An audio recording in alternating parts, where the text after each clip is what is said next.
When you download the Kroger app, you have easy access to savings every day. Shop weekly sales and get personalized coupons to get the most value out of every trip, every time, whether you shop in-store or online. Download the Kroger app now to save big. Kroger, fresh for everyone. Must have a digital account to redeem offers. Restrictions may apply. See site for details. Save big on your favorites with the Buy 5 or More Save $1 each sale. Simply buy 5 or more participating items and save $1 each with your card. Kroger, fresh for everyone. Hello and welcome to Learn English Vocabulary. My name's Jack and I'm making this podcast for you to learn or revise English vocabulary.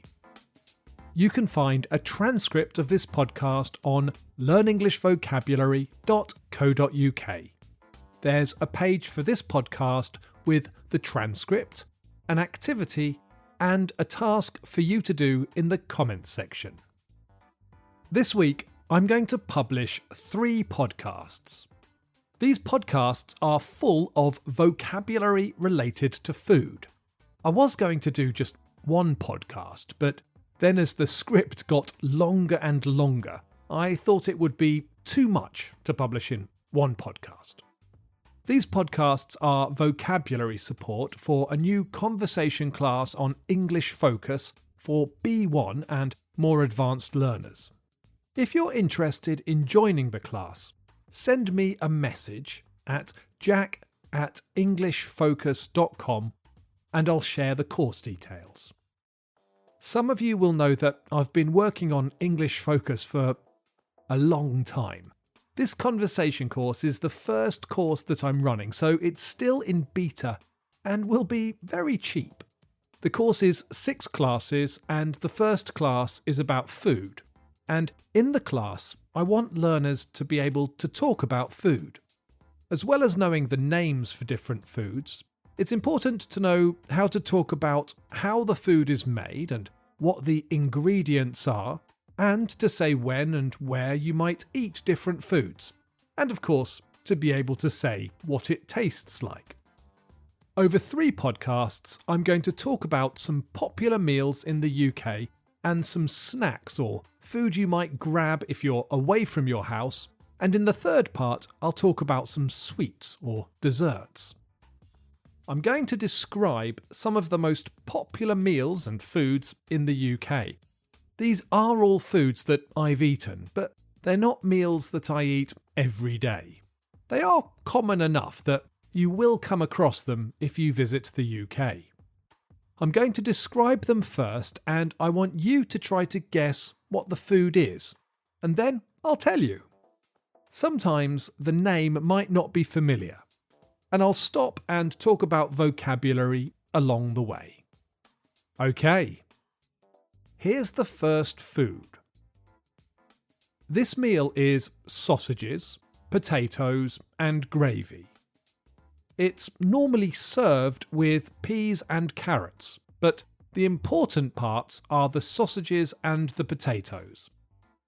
In this meal, the potatoes are, well, if I say how they're prepared, it might give away the meal. Okay, the potatoes are boiled and then crushed and squashed together with some butter. Do you know what this meal is called in English? This delicious food is called bangers and mash. So the way of preparing potatoes that I described is known as mashing. You might be offered mashed potatoes, or it might be shortened to mash.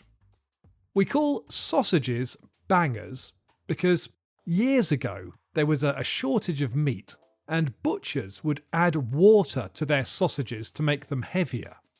When these sausages were fried, sometimes they would explode, which is why they're called bangers. Before I talk about the next food, I want to highlight some language. So, you might have noticed that I used the verb to prepare to talk about how food is made. We do use the verb make to talk about food, especially when we're talking about the ingredients, that is, what the food is made of or from. When we're saying how it's made, we usually use the verb prepare. I said that the way the potatoes were prepared was in the name of the meal. The potatoes were prepared by mashing them. I also mentioned 2 ways of cooking food. I said the potatoes are boiled, which means they're cooked in a pan of water that's heated until it's boiling. The other way of cooking that I mentioned was frying. I said that the sausages would explode when they were fried. Frying means cooking in oil. If you use a shallow pan and a little bit of oil, that's just frying. If you use a deep pan with lots of hot oil, that's deep frying. Let's move on to the next meal. The next meal is a real treat that people only eat on one day of the week. It's a big meal, usually home cooked. When I was a kid, it was a major family ritual. We didn't always eat together, but once a week we'd all sit down to enjoy a chicken or a joint of beef, pork or lamb with roast potatoes and roast or boiled veg. My mum was never much of a fan of vegetables, so would just boil vegetables and stick butter on them. Now I prefer roast or steamed veg. If we were having beef, there would also be Yorkshire pudding, and all of it would be covered with a rich gravy. Do you know what this meal is called in English? At Lowe's, we know you can get the job done faster if you don't have to stop and come into the store all the time. That's why we've updated our app with your business in mind. With the app, you can build quotes, easily reorder your supplies, track orders, and much more. So you can get everything you need right away, stay on the job, finish it, and get started on the next one. Download the app today, because Lowe's knows time is money. Lowe's knows pros. This meal is called a Sunday roast.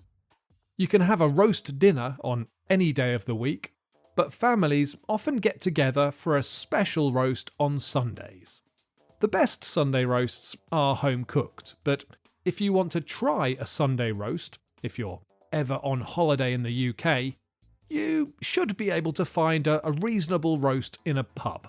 But do look at reviews online first, as the quality varies a lot. I said that this meal is a real treat. A treat is something special that you like. It's only a treat if it's something that you do rarely. I think once a week is still a treat.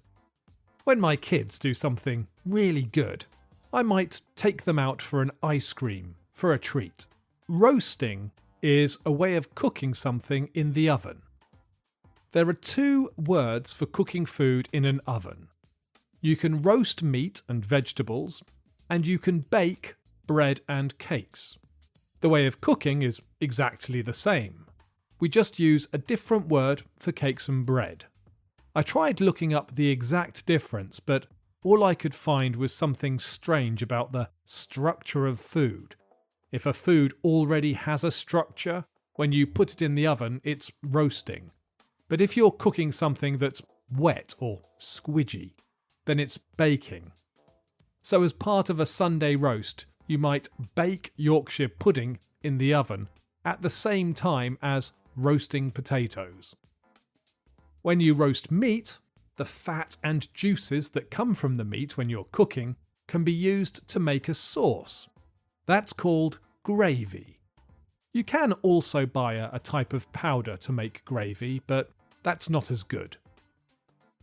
The next meal I want to describe is probably the most famous food from the UK. There are only 2 main parts of this meal.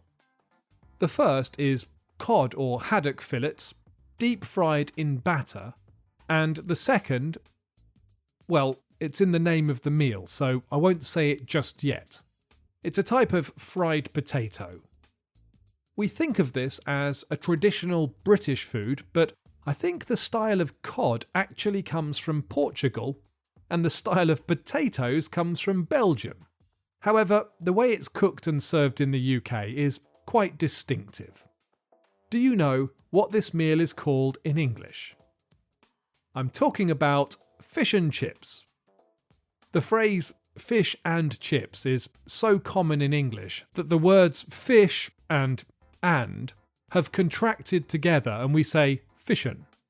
Fish and chips. Fish and chips are sold in little takeaway shops called fish and chip shops, or less formally, chippies. So you might hear someone offer to nip down to the chippy to pick up some fish and chips. The last of the full meals that I'm going to describe is eaten in the morning and includes bacon, eggs, black pudding, sausages, mushrooms, beans, tomatoes, hash browns, and toast. I've not had one of these for a long time, but it's a real treat. In fact, the only time I'm likely to eat this much food in the morning is if I'm staying in a nice hotel, because they often offer this sort of food in the morning. Do you know what this meal is called in English? In England, it's called a full English breakfast. It's sometimes called a fried breakfast or a fry-up because of the way it's cooked. You can also find a full Scottish breakfast, which usually has some haggis and a square sausage patty as well. And there are versions in Ireland and Wales. The different versions have different elements, but they're all very big, meaty breakfasts. As well as hotels, you can find this sort of meal in a special sort of restaurant in the UK called a greasy spoon. The adjective greasy describes things that are slightly wet with oil, so they look a bit shiny and feel a bit slimy. Greasy spoons are restaurants that sell lots of fried food inside, so often everything is a little bit oily. These restaurants open early for breakfast and usually close after lunch. I'm not sure that they're that common anymore. I've not been in one for years. Okay, so that's 4 meals that you can try if you come to the UK. Later this week, I'm going to talk about 4 snacks you should find if you come to the UK. And then at the end of the week, I've got a podcast on 4 desserts. The language from these podcasts is all for the vocabulary input for an intermediate conversation course on English Focus. If you're interested in joining the course, send me an email at jack@englishfocus.com and I'll send you the course details. I hope you've enjoyed this podcast. As always, I love reading your comments, so please leave me a comment on the site or a rating or a review on Apple Podcasts. I love to hear from you and any comments or suggestions you have. Thank you also to those of you that have bought me a coffee or left me a tip. I really appreciate it. If you're interested in joining my beta conversation course, please do get in touch, or if you have any questions or comments, I'd love to hear from you. So please visit Learn English Vocabulary and say hello. Thanks for listening.